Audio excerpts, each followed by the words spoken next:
የከበረ ሰላምታችን በመላው ዓለም ሆናችሁ ቃል ስፖርት ዩቲዩብ ቻናላችንን ለምትከታተሉ ውድ አድማጮቻችሁ ሁሉ ይድረስ ብለናል። ከሀገር ቤት ከባህር ማዶ ለዚህም ሰዓት መርጠን ያሰናዳንላችሁን አጫጭር ስፖርታዊ ጥንቅሮች በቅደም ተከተል እናጋራችሁ ተገኘን። ደውል ጊዜው እስከ ፕሮግራማችን ፍጻሜ ቆዩ። ላይክ፣ ሰብስክራይብ፣ ሼር ማድረግ እንዳይረሳ። በሐሳብ መስጫ ሳጥናችን ላይ ሁሉም ሊጎች ተጠናቀቁ። ለመሆኑ የእናንተ ክለብ አመቱን ያጠናቀቀበትን መንገድ እንዴት ትገልጹታላችሁ? በቀጣይ እስከ ክለባችሁ ምን ተጠብቃላችሁ? በሐሳብ መስጫ ሳጥናችን ላይ እንደዚሁ ሐሳብ አስተያየታችሁ ልታደርሱን ትችላላችሁ። እኛ በመረጃ ክፍለ ጊዜያችን የተወሰኑ ሀገራዊ ጉዳዮችን እናነሳለን። ከባህር ማዶ ወጣ ስንል ትልልቆች ሊጎች መጠናቀቃቸውን ተከትሎ የመጨረሻ ሰዓታት ምን ይመስላሉ የሚለውን በስፋት የምናደርሳችሁ ይሆናል። እጅግ በጣም ለየት ያሉ ነገሮች ያስተናገደው የ2024-25 የውድድር ዓመት ሁሉም ሊጎች ተጠናቀዋል። ባርሴሎና ትናንትና ቤልባኦን ድል አድርጎ ነው ዓመቱን የጨረሰው። በርካታ ነገሮች የተፈጠሩበት ጨዋታው ላይ ግን የቢልባኦ ደጋፊዎች ራሳቸውን መቆጣጠር አልቻሉም። ታዲያ ለባርሴሎና ደጋፊዎች ወደ ሜዳ የወረወሩት ነገር በጣም አነጋጋሪ ሆኗል። እናደርሳችኋለን። ኬሊያን መባፔ ከሮናልዶ በኋላ ሁለተኛው ተጫዋችም ሆኗል በሪያል ማድሪድ ታሪክ። እንግዲህ ዋንጫ ያልበሉበት ዓመት ቢሆንም በግሉ በጣም ስኬታማ ጊዜን አሳልፏል። ላሊጋውን በተወሰነ መንገድ እናነሳለን።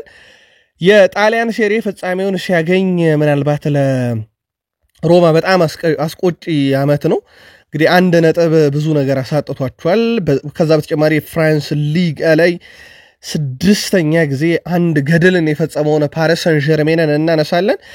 ከዛ ቪክተር ጊዮኬሬስን በተለየ መንገድ ማንሳት ግድ ይለናል። ውድ ቤተሰቦቻችን ላታምኑ ትችላላችሁ።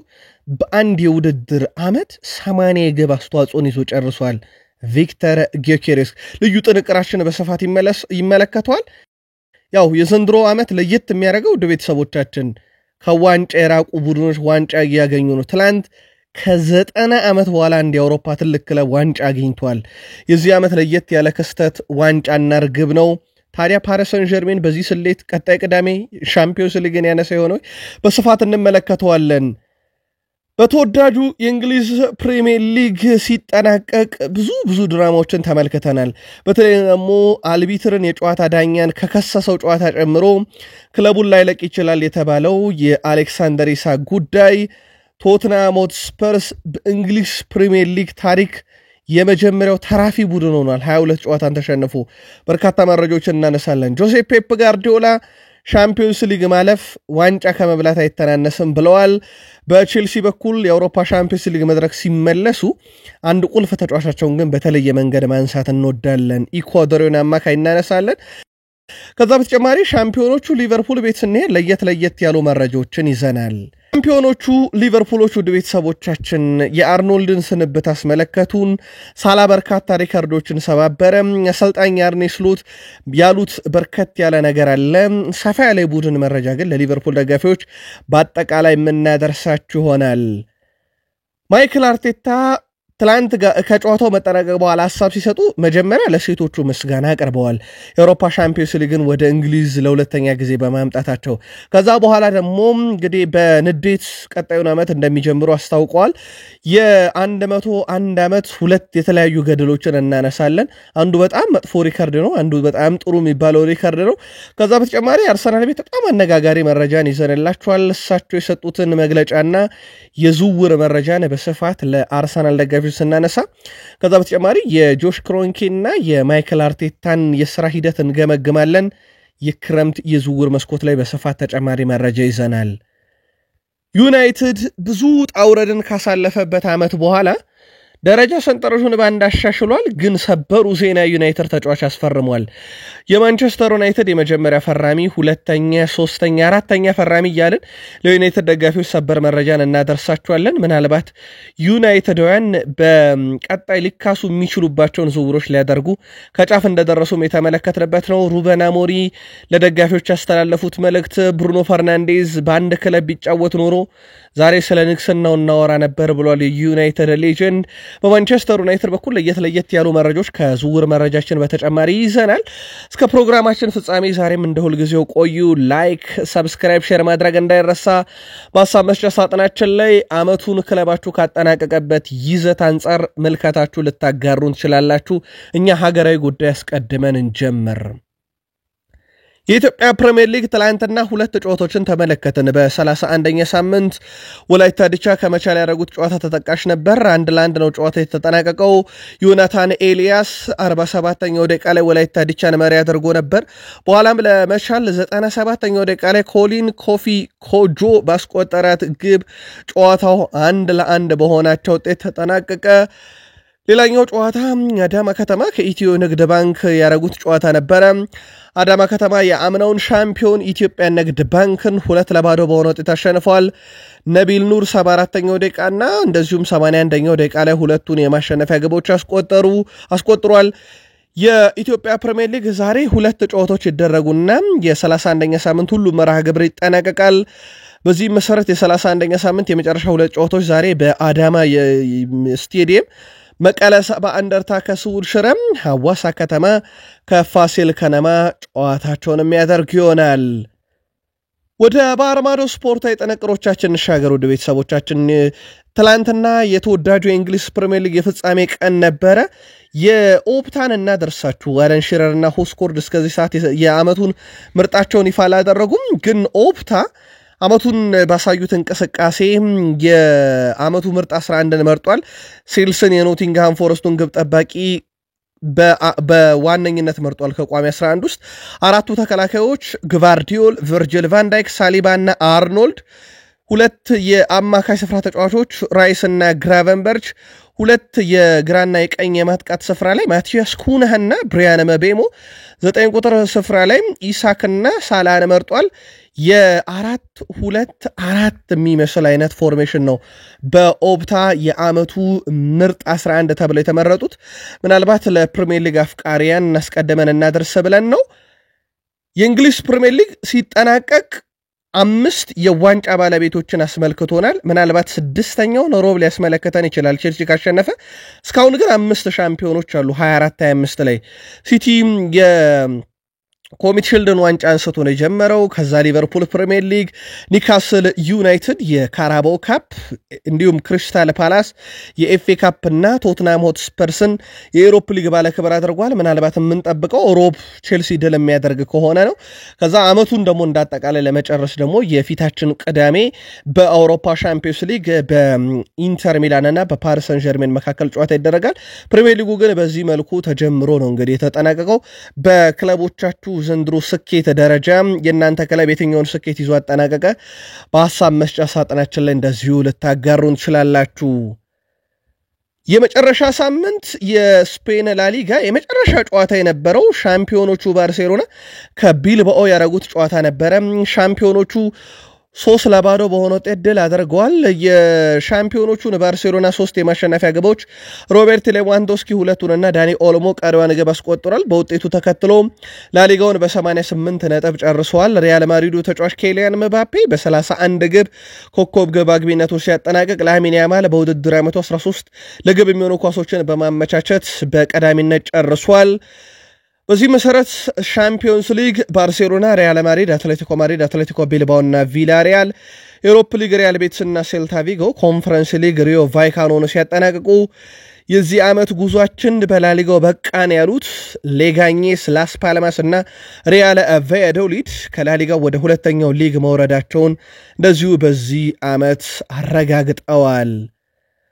ሮቤርት ሌዋንዶስኪ 2 ግቦችን ማስቆጠሩን ተከትሎም ላሊጋውን በዚህ ውድድር ዓመት 27 ግቦች አስቆጥሮ ያጠናቀቀው ከኬሊያን ምባፔ ቀጥሎ የላሊጋ ሁለተኛ ግብ አስቆጣሪ ሆኖ ነው ያጠናቀቀው።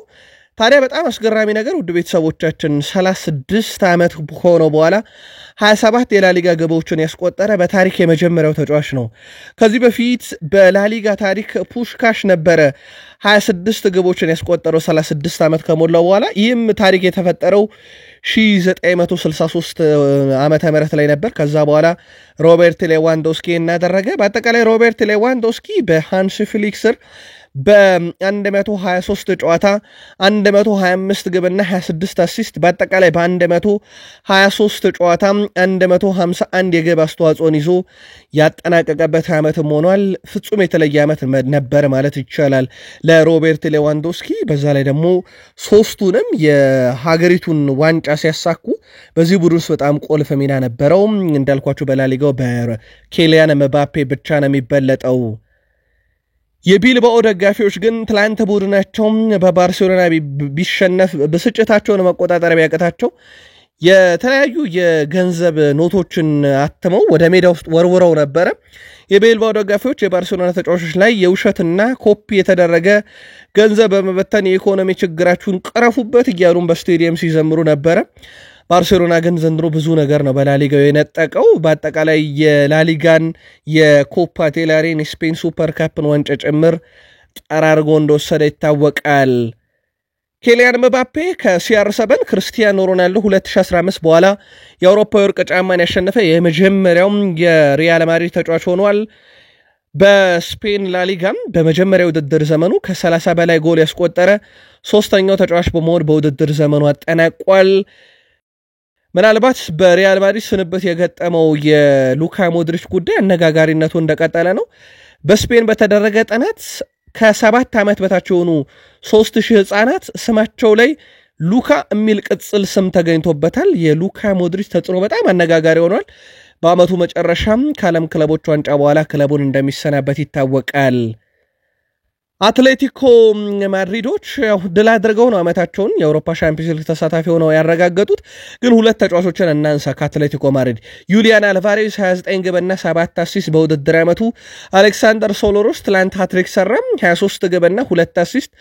ሁለቱ ፈራሚዎች ያለ ዋንጫ ዓመቱን ማጠናቀቃቸው ግን በጣም አስገራሚ ሆኗል። ቢያንስ ግን ቀጣይ ዓመት የአውሮፓ ሻምፒዮንስ ሊግ ተሳታፊ ነው ቡድናቸው። በአጠቃላይ ላሊጋው ሪያል ማድሪድ ሁለተኛው ነው በጨረሰበት ዓመት ብዙ ግምት ተሰጥቶት የነበረ ቢሆንም ያው ባርሴሎና በ88 ነጥብ በ4 ነጥብ ለቆት አንደኛው ነው ጨርሷል። አትሌቲኮ ማድሪድ በ76 ነጥብ ሶስተኛ፣ አትሌቲኮ ቤልባኦ በ70 ነጥብ አራተኛ፣ ቪላሪያል በ70 ነጥብ አምስተኛ ሆነው አጠናቀዋል። የጣሊያን ሴሪየም ትላንትና 38ኛ ሳምንት መርሃ ግብር ከተደረገ በኋላ ተጠናቋል። የተወሰኑ ጨዋታዎችን መርጠን እናደርሳችሁ። ሮማ በጣም የሚያስቆጭ ዓመትን ያሳለፈው ትላንትና ቶሪኒዮን 2-0 በሆነ ውጤት አሸንፏል። ፓራዴስ በፍጹም ቅጣት ምት 18ኛው ደቂቃ ላይ እንደዚሁም ሳል ማከርስ 53ኛው ደቂቃ ላይ በጨዋታ ሁለቱን የሮማ ግቦች ከመረብ ማዋሃድ ችለዋል። ላዚዮ ተሸንፈዋል። በመጨረሻ ቀን ጨዋታ በሊሴ ነው 1-0 የተሸነፈው። ኩሊባሊ 43ኛው ደቂቃ ላይ ብቸኛዋን የሊሴ ግብ ማስቆጠር ችሏል። ፊዮረንቲና ዓመቱን በድል ነው ያጠናቀቀው። ፊዮረንቲና ዩዲኒዜ ጋር ያደረጉትን ጨዋታ 3-2 በሆነ ውጤት ማሸነፍ ችለዋል። የፊዮረንቲናን 3 የማሸነፊያ ግቦች ፋጊዮሊ፣ ኩማዙና ኬን ሲያስቆጥሩ የዩዲኒዜን ከሽንፈት ያልታደጉ 2 ግቦች ሉካና ካቤሴል ናቸው ማስቆጠር የቻሉት። ሌላኛው መርሃ ግብር በሄላስ ቬሮና እና በኢምፖሊ መካከል የነበረው ጨዋታ ነው። ሄላስ ቬሮና 2-1 በሆነ ውጤት ማሸነፍ ችሏል። ሳርደርና ባርዲርክ ግቦቹን ማስቆጠር ሲችሉ ፋዚኒ ብቸኛዋን የኢምፖሊ ግብ በጨዋታው ላይ ማስቆጠር ችሏል። አታላንታ ዓመቱን በሽንፈት ነው የጨረሰው። በፓርማ 3-2 በሆነ ውጤት ተሸንፏል። ሶስቱን የማሸነፊያ ግቦች ለፓርማ ሃዩንት 49ኛው ደቂቃ ላይ ሲያስቆጥር ኦንዳርቻክ 71ኛውና 91ኛው ደቂቃ ላይ ቀሪ ግቦችን አስቆጥሯል። ማልዲኒ 2 ግቦችን አስቆጥሮ አታላንታ ግን ጨዋታውን 2-0 ሲመራ ነበረ። ግን በኋላ ላይ በተቆጠሩበት 3 ግቦች ነው ጨዋታውን በሽንፈት የተደመደመው። ዩቬንቱስ ቬሮናን 3-2 በሆነ ውጤት አሸንፎ የአውሮፓ ሻምፒዮንስ ሊግ ተሳታፊ ሆኗል። ሶስቱን የዩቬንቱስ ግቦች ያልዲስ፣ ራንደል ኮሎሙአኒ እና ሎካቴሊ ናቸው ማስቆጠር የቻሉት። ለቬሮና ፊላ እና ሀፕስ ማስቆጠር ችለዋል፣ ግን ቡድናቸውን ከሽንፈት አልታደጉም። በዚህ መሰረት የጣሊያን ሴሪ ፍጻሜውን ሲያገኝ ወደ ቤተሰቦቻችን ናፖሊ በ82 ነጥብ ሻምፒዮን ሆኖ ሻምፒዮንስ ሊግ መሳተፉንም በዛው አረጋግጧል። በአጠቃላይ በቀጣይ ውድድር ዓመት ናፖሊ፣ ኢንተር፣ አታላንታም ከ1 እስከ 4 ያለውን ደረጃ ይዘው ማጠናቀቃቸውን ተከትሎ የአውሮፓ ሻምፒዮንስ ሊግ ትኬትን ሲቆርጡ ሮማ በ1 ነጥብ ተበልጦ እጅግ በጣም በሚያስቆጭ ሁኔታ ቀጣዩ ውድድር ዓመት የኢሮፕ ሊግ ተሳታፊ ብቻ ሆኗል። ቦሎኛ የጣሊያን ሱፐር ካፕን ማሸነፉን ተከትሎ በቀጣዩ ውድድር ዓመት የኢሮፕ ሊግ ከሮማ ጋር የሚሳተፈው ክለብ ሲሆን ፊዮረንቲና በኢሮፕ ሊግ ደረጃ ቢያጠናቀቅም ያው ተገፍቷል በቦሎኛ። ስለዚህ ፊዮረንቲና ቀጣዩ ኮንፈረንስ ሊግ ይሳተፋል። ላዚዮ እጅግ በጣም አስቆጪ ነው። ደረጃ ሰንጠረዡን ይዞ ቢያጠናቀቅም በቀጣዩ ውድድር ዓመት አንድም የአውሮፓ መድረክ ላይ አይሳተፍም ማለት ነው። የዚህ ዓመት ጉዟቸውን አብቅቶ ቀጣይ በሴሪቢ የሚሳተፉት ኢምፖሊ፣ ቬሮናና ሞንዛ መሆናቸው እንደዚሁ ተረጋግጧል ማለት ነው። በቀጣይ የውድድር ዓመት እነኚህ ደግሞ በታችኛው ሊግ ይወዳደራሉ ማለት ነው። የዘንድሮ የፍራንስ ሊጋ ሲጠናቀቅ ሁሉም ነገር በፓሪስ ሰን ዠርሜን የበላይነት ነው የተጠናቀቀው። ፓሪስ ሰን ዠርሜንን በተመለከተ እንደውም አንድ አድማጫችን በሐሳብ መስጫ ሳጥናችን ላይ ለምን ፕሪሚየር ሊግ በተው አይወዳደሩም ፍራንስ ሊጋ ላይ እነሱን መፎካከር በጣም ከባድ ነው አቅም ስለሌላቸው ሌሎች ክለቦች የሚል በሐሳብ መስጫ ሳጥናችን ላይ ግል መልከታውን አንድ አድማጫችን አድርሶናል።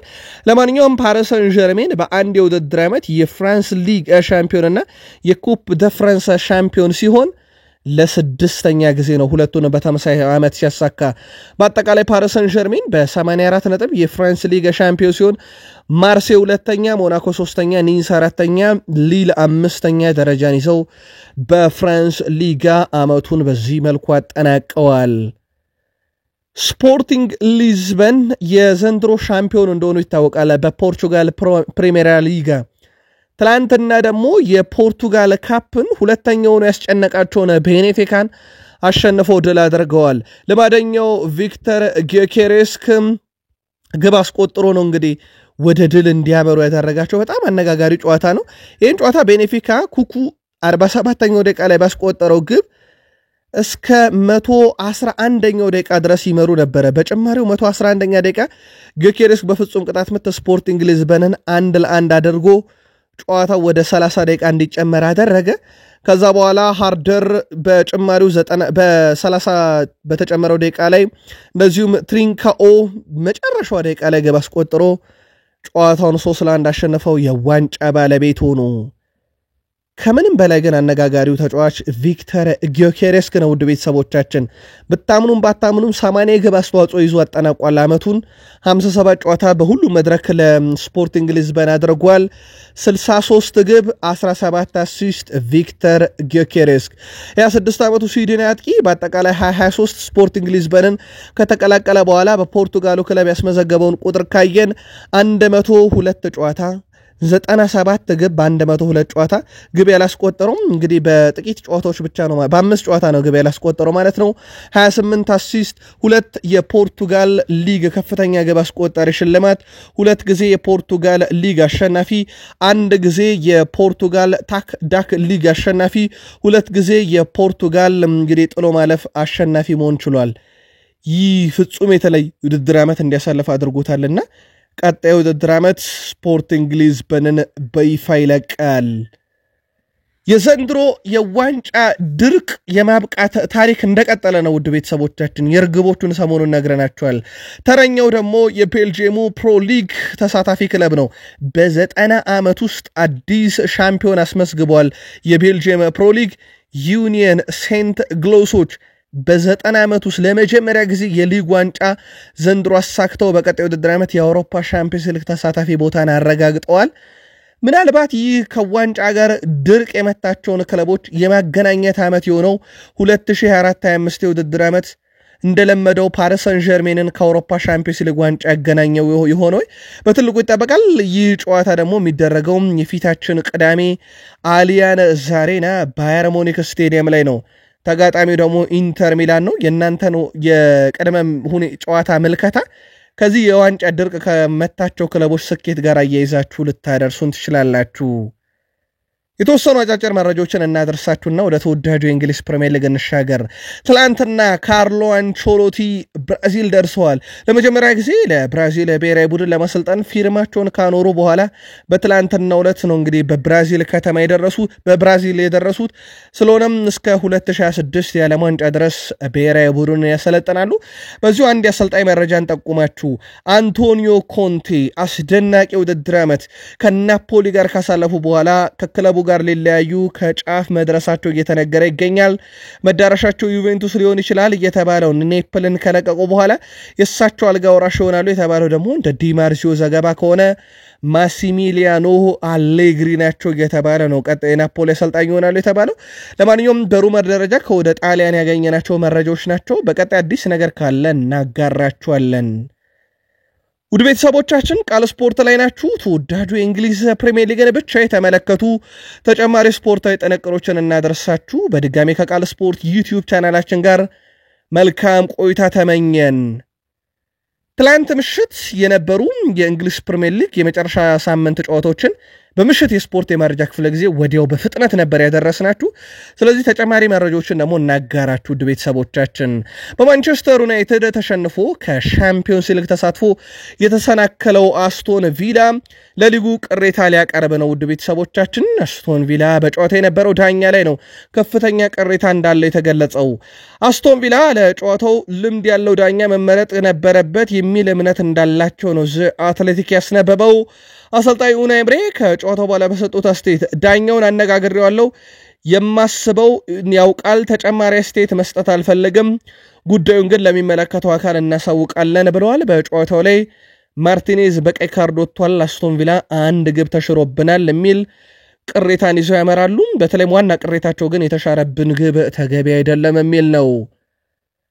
በአርሰናል በጥብቅ የሚፈለገው የኒውካስል ዩናይትድ የፊት ወሰር ተጫዋች አጥቂ አሌክሳንደር ኢሳክ በዚህ ክረምት ክለቡን ላይለቅ እንደሚችል መረጃዎች እየወጡ ይገኛሉ።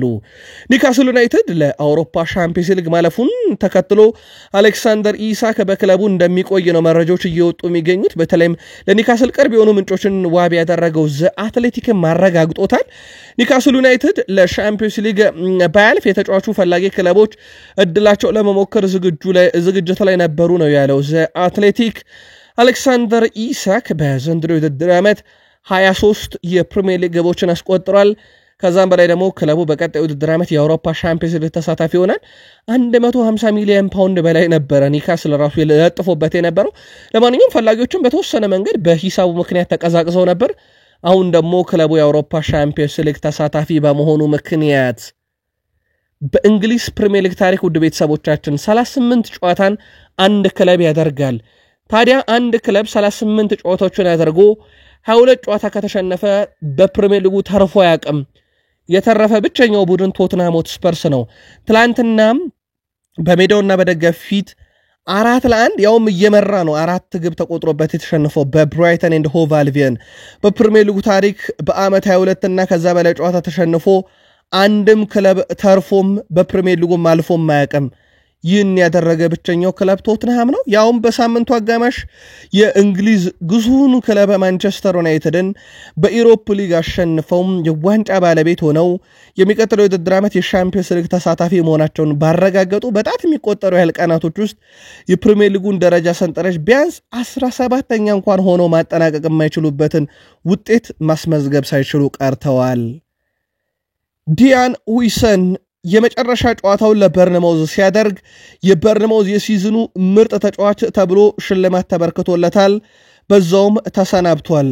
አዲሱ የሪያል ማድሪድ ተጫዋች እንደሆነ ይታወቃል። ከሚቀጥለው የውድድር ዓመት ጀምሮ የዣቪ አሎንሶ የተከላካይ ክፍልን ይመራል። ይህ ወጣት ስፔናዊ ተከላካይ ስፍራ ተጫዋች ትላንትና ግን ዓመቱን በሽልማት አጠናቋል። በበርንማውዝ በኩል የዘንድሮ የውድድር ዓመት ወጣ ገባም እያሉ ቢሆን አስደናቂ የውድድር ዓመትን ሲያሳልፉ የዚህ ተጫዋች ሚና ትልቅ የሚባል ነበረ ማለት ይቻላል። በርካታ የፕሪሚየር ሊግ ፈላጊዎች ነበሩት፣ ግን አሻፈረኝ ብሎ ልብ ያለው ማድሪድ ነው ብሎ ለማድሪድ ፊርማውን እንዳኖረ ይታወቃል። ማድሪድም ለበርንማውዝ አጠቃላይ 50 ሚሊዮን ፓውንድ በ3 ዙር ተከፍሎ የሚያልቅ ሲሆን ክፍያው ለሪያል ማድሪድ እንግዲህ በቀጣዩ ውድድር ዓመት አዲሱ ተጫዋች ሆኖ ያገለግላል። ትላንትና በፕሪሚየር ሊጉ ስንብትም ሽኝትም ሲደረግ የበርንማውዝ የዓመቱ ምርጥ ተጫዋች ተብሎ ነው ሲቲ ድል አድርጎ ነው ሻምፒዮንስ ሊግን ትላንት የተቆናጠጠው መድረኩን ሶስተኛው ነው ማጠናቋል። አስከፊ ውድድር ዓመት በኋላ ሲቲ ሶስተኛው ነው መጨረሱ ግን በጣም አስገራሚ ነው። ለሊጉ ዋንጫ ትልቅ ግምት ተሰጥቷቸው የነበሩት ማንቸስተር ሲቲዎች ሶስተኛ ደረጃን ይዘው የውድድር ዘመናቸውን አጠናቀዋል። በመጨረሻው የጨዋታ ቀን የሻምፒዮንስ ሊግ ተሳትፏቸውን ያረጋገጡት ሲቲዝኖች ለሻምፒዮንስ ሊግ ማለፍ ዋንጫ እንደመብላት ነው ብለዋል ፔፕ ጋርዲዮላ። ምንም ጥርጥር የለውም። በፕሪሚየር ሊጉ እየተፎካከሩ እንግዲህ ለሻምፒዮንስ ሊግ ማለፍ እንደ ዋንጫ መብላት ነው የምቆጥረው፣ ይህ እውነት ነው ብለዋል ፔፕ ጋርዲዮላ። አሰልጣኙ ስለ ቀጣዩ ውድድር ዓመት ፍንጭ ሲሰጡ በቀጣይ ዓመት ተሻሽለን እንደምንመጣ እርግጠኛ ነኝ፣ አዳዲስ ነገሮችን በቀጣይ ቀናት ውስጥም ትሰማላችሁ በዚህ ክለብ ዙሪያ ብለዋል። ያው የሚጠበቁ ስንብቶች አሉ። ከኬቨን ደብሮይና በተጨማሪ ትልልቅ ስንብቶችን እንጠብቃለን። የትኞቹ የሚሉትን በቀጣይ ቀናት ጠብቁ ብለዋል። የፔፕ ጋርዲዮላ የአሰልጣኝነት ሪከርድ በ15 የሊግ ውድድር ዓመታትን ብናይ 11 ጊዜ የዋንጫ አሸናፊ ሆነው ዓመታቸውን አጠናቀዋል። 2 ጊዜ ሁለተኛ ሆነዋል። 2 ጊዜ ሶስተኛ ሆነው አጠናቀዋል። በአጠቃላይ 15 ዓመታት የጋርዲዮላ አሰልጣኝነት ዓመት 4 ጊዜ ብቻ ነው ዋንጫ ያለበሉት ማለት ነው። ቀሪዎቹን በሙሉ ዋንጫ በልተውበታል። ይህ ሊጎችን እንዴት እንደሚቆጣጠር የሳቸው ቡድን ማሳያ ነው። ፔፕ ጋርዲዮላ በየትኛውም ሊግ በስፔን ላሊጋም በስፔን ላሊጋ ከባርሴሎና ጋር፣ በጀርመን ከባየር ሙኒክ ጋር፣ በእንግሊዝ ከሲቲ ጋር ከሶስተኛ በታች ሆነው ጨርሰው አያቁም። በዛ ላይ በአሰልጣኝነት ታሪክ የመጀመሪያው አሰልጣኝ ናቸው በሁለት ሊጎች 3 ትልልቅ ዋንጫዎችን ያነሱ፣ በእንግሊዝ ከሲቲ ጋር፣ በስፔን ከባርሴሎና ጋር ይሄን አሳክተዋል። በዚህ ሲዝን 38ቱንም የፕሪሚየር ሊግ ጨዋታ ቋሚ ሆነው የጀመሩ ተጫዋቾችን ካየን ሳላ፣ ብሩኖ ጉማሬሽ፣ ሜሎስ ኬርኪዝ፣ ናታን ኮሊንስ፣ ማክስ ኪልማን፣ ብሪያን መቤሞና የቼልሲው ሞይሰስ ካይሴዶን እናገኛለን። ኢኳዶራዊ ተጫዋች ሞይሰስ ካይሴዶ በዘንድሮ ሲዝን ለቼልሲ በሁሉም ጨዋታ በቋሚ አሰላለፍ ተሰልፎ መጫወት የቻለ ብቸኛው የቼልሲ ተጫዋች ነው። በፕሪሚየር ሊጉም እንግዲህ ከጠቀስናቸው ተጫዋቾች ውስጥ ግንባር ቀደሙ ነው። በቼልሲ እግር ኳስ ታሪክ 2004-5 ፍራንክ ላምፓርድ ሙሉ ዓመቱን ከተጫወተ በኋላ ለመጀመሪያ ጊዜ ነው ይሄንን ማድረግ የቻለው ኢኳዶራዊ ተጫዋች። ቼልሲ ዘንድሮ የአውሮፓ ሻምፒዮንስ ሊግ ትኬትን ሲቆርጥ የቡድኑ ቁልፍ ተጫዋች ነበረ። ቼልሲ የአውሮፓ ሻምፒዮንስ ሊግ ትኬትን ሲቆርጥ የቼልሲ የዓመቱ ምርጥ ተጫዋችም ነበረ። ዘንድሮ በቼልሲ ቤት ውስጥ ቁልፍ ተጫዋች ነው። ምናልባት የወጣበት ዋጋ ጋር ተመጣጣኝ ዓመት ዘንድሮ ማሳለፍ ችሏል ኢኳዶራዊ ተጫዋች። ኤንዞ ማሬስካ የደረሰባቸውን ተቃውሞ ተቀባይነት የሌለው ብለውታል። በተለይም ቡድን ላይና ተጫዋቾች ላይ የቀረበው ተቃውሞ ምንም ተቀባይነት የለውም። ተጫዋቾቹ መሬት ላይ የሚያሳዩትና ሚዲያ ላይ የሚደርሰው ተቃውሞ ፍጹም የማይመሳሰል ነገር ብለውታል። ለተጫዋቾች እንደውም አብዛኞቹ ኤፍ ሊሰጡ ነው የሞከሩት ብለዋል። ይሄ በአንዳንድ ቃላት መግለጽ ካለብን ለተጫዋቾች ኤፍ መስጠት ነው ያቃጣቸው አንዳንድ ሚዲያዎች። ነገር ግን ያደረጉት ነገር ነው ሚዲያዎቹ ኤፍ የሚገባቸው ብለዋል። ስለሆነም ወጣት ተጫዋቾችን ይዘን አዲስ ቡድን ይዘን በውድድር ዓመቱ የአውሮፓ ሻምፒዮንስ ሊግ ትኬትን ቆርጠን አጠናቀናል። ይህ ትልቅ ስኬት ነው፣ እንደደረሰብን ትችት አይደለም። ዓመቱን በጣም ፈታኝ ጊዜን አሳልፈናል ብለዋል። ያው የቼልሲ ቡድን ምናልባት ከማሬስካ ሐሳብ ለመረዳት እንደሞከር ነው አዲስ ስብስብ በጣም ወጣት መሆናቸው እሳቸው ራሳቸው ለቼልሲ አዲስ ናቸውና ምናልባት የቼልሲ ደጋፊዎች ቡድናቸውን ወደ አውሮፓ ሻምፒዮንስ ሊግ መድረክ መልሶታል። ከዚህ አንጻር ምናልባት ለማሬስካ ዓመቱ እንዴት ታዩታላችሁ? ከ10 ለማሬስካ ስንት ይገባል ብላችሁ ታስባላችሁ? የቼልሲ ደጋፊዎች ምልከታችሁ ልታጋሩን ትችላላችሁ። በቼልሲ ቤት እንደማይቀጥል የተረጋገጠው ስተርሊንግ ወደ እናት ክለቡ ተመልሷል። እንደሚታወቀው ስተርሊንግ በውድድር ዓመቱ ሲጀመር ምናልባት ማይክል አርቴታ ይድረስ ዝውውር የፈጸሙበት እንጂ በፍጹም ለአርሰናል ይሆናል ብለው እንዳላመጡት ይታወቃል። ለቼልሲ ያልበጀ ተጫዋች ለአርሰናል ይበጃል ተብሎ አይታሰብም።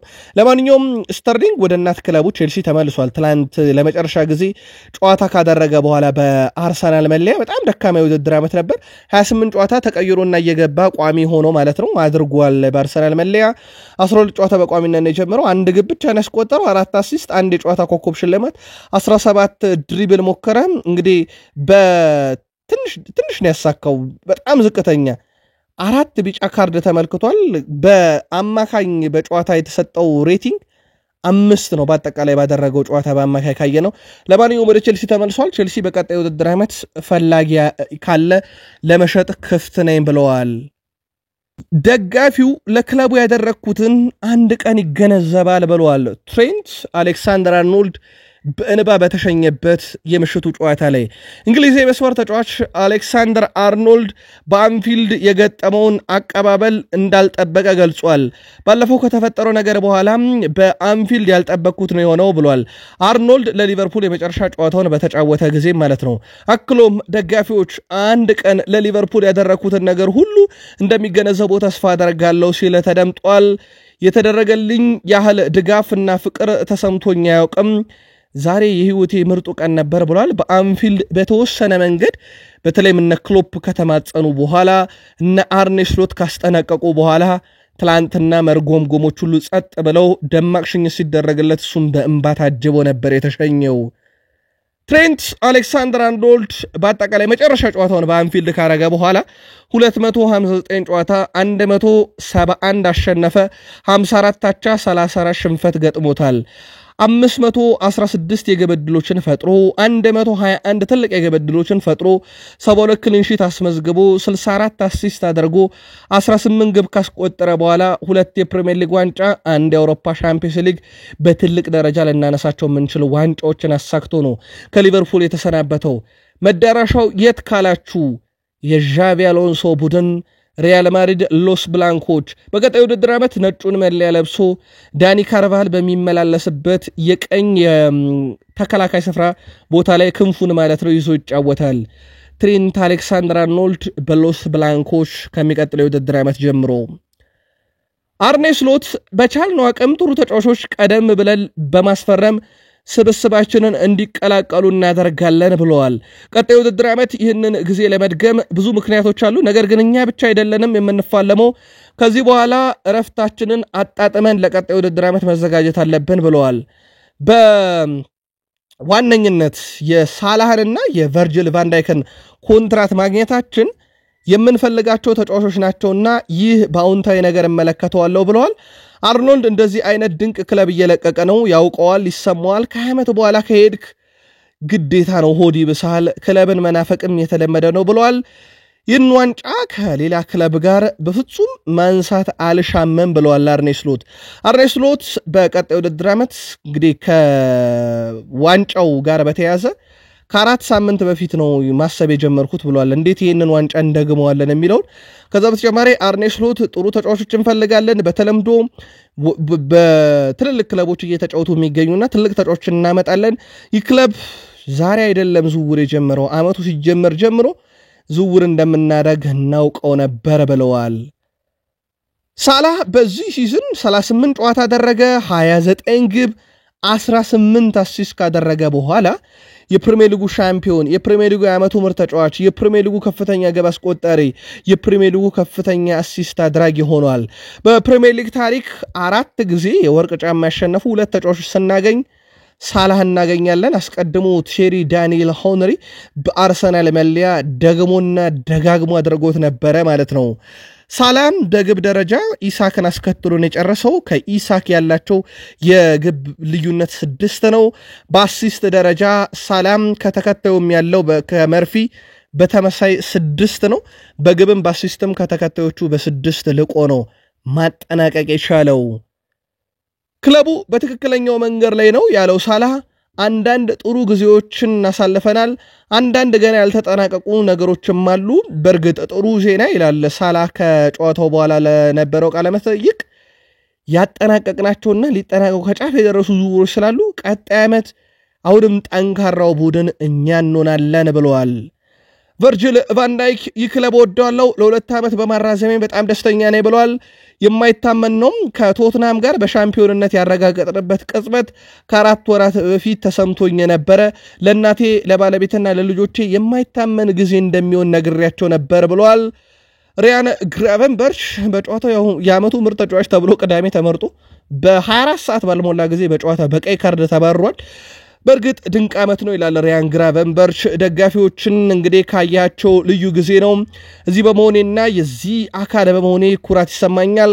ባሳለፍኩት የውድድር ዘመን በጣም ደስተኛ ነኝ። ይህ የውድድር ዘመን ከመጀመሩ በፊት እንደዚህ አይነት እንቅስቃሴ ማድረግ እንደምንችል ማንም አላሰበም። ነገር ግን ራሴ ለማሳየት በመቻሌ እጅግ በጣም ደስተኛ ነኝ ብለዋል።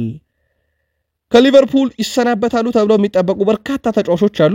ከዛሬ ጀምሮ እንሰማቸዋለን። ግን ትላንትና ሃርቪ ኤሊዮት በእንባ ነበረ መጨረሻ ላይ ጨዋታውን የጨረሰው።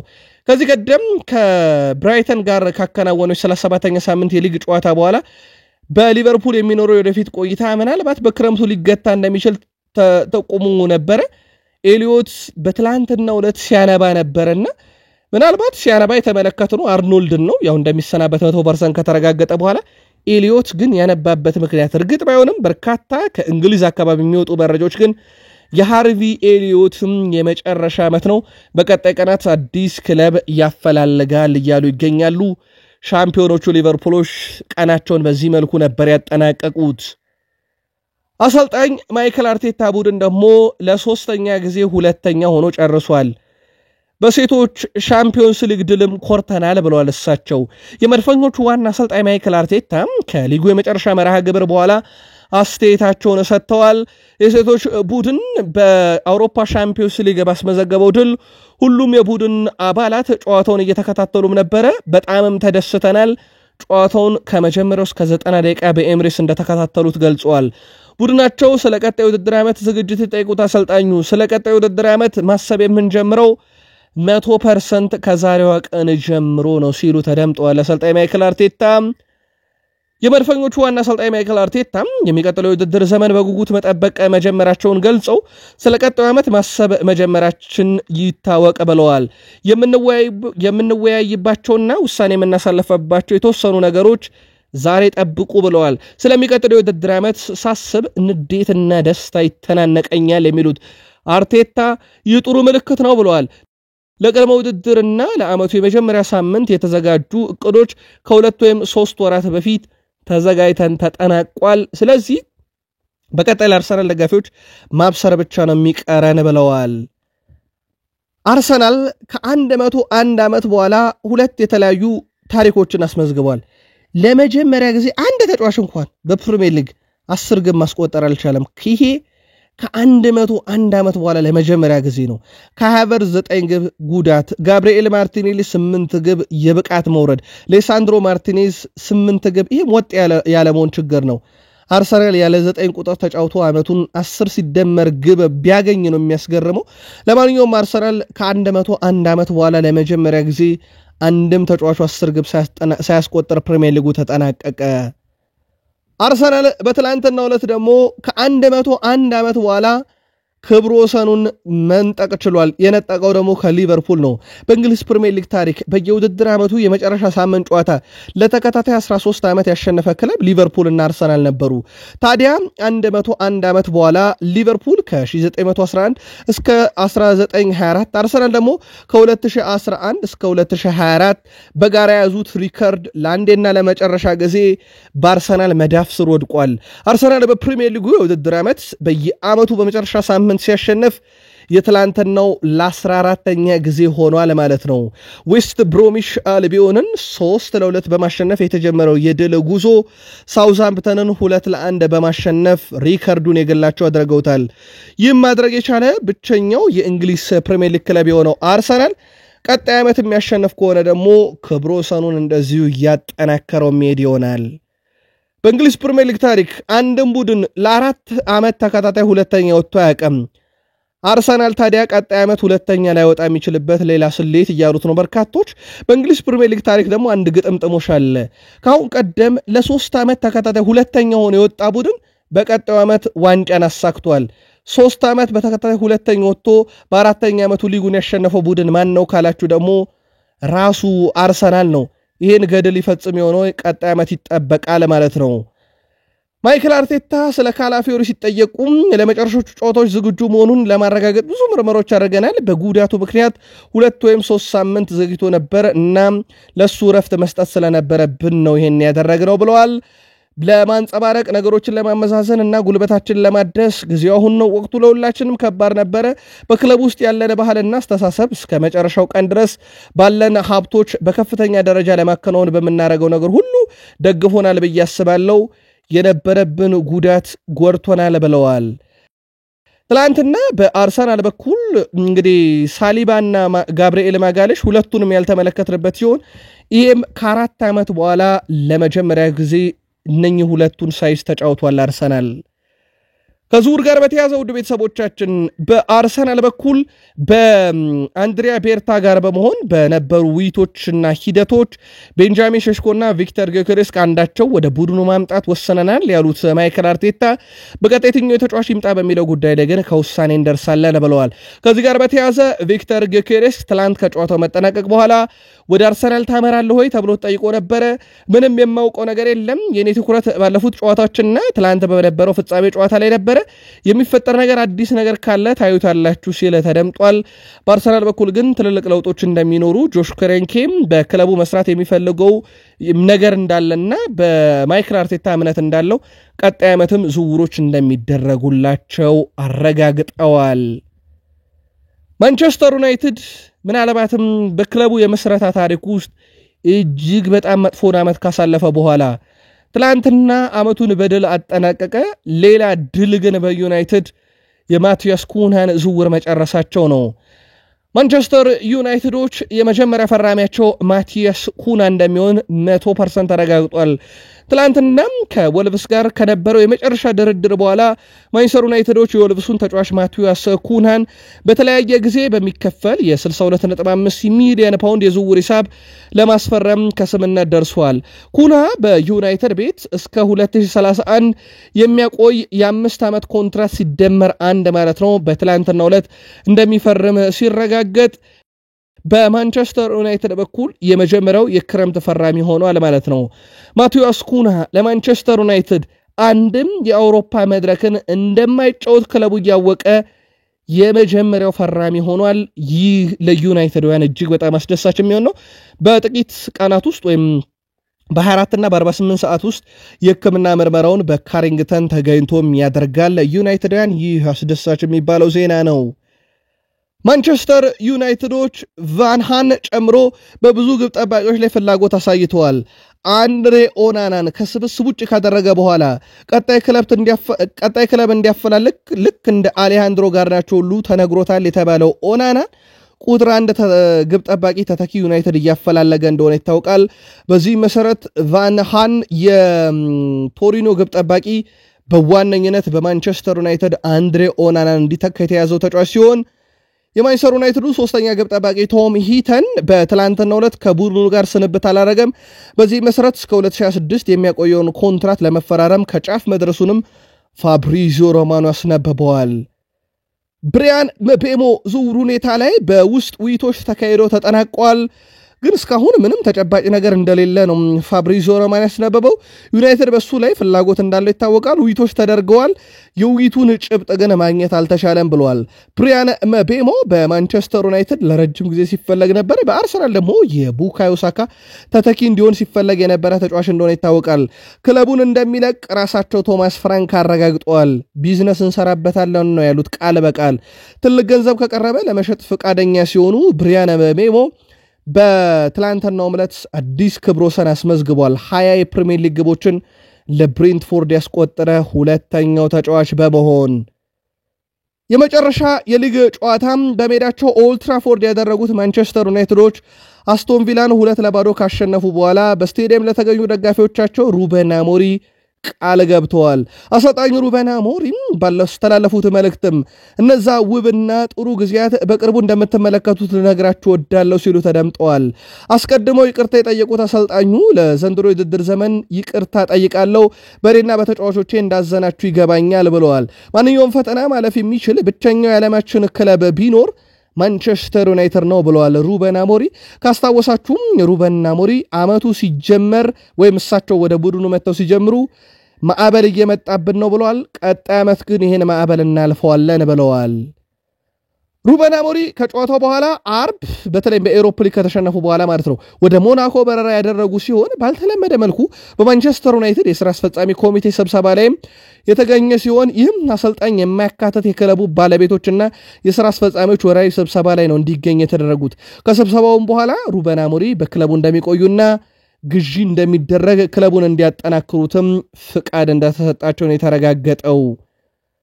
ብሩኖ ፈርናንዴዝ ለሊቨርፑል እየተጫወተ ቢሆን በፕላኔታችን ምርጡ ተጫዋች ይሆን ነበር ያለው የቀድሞ የሊቨርፑልና ዩናይትድ ተጫዋች ማይክል ኦውን ነው።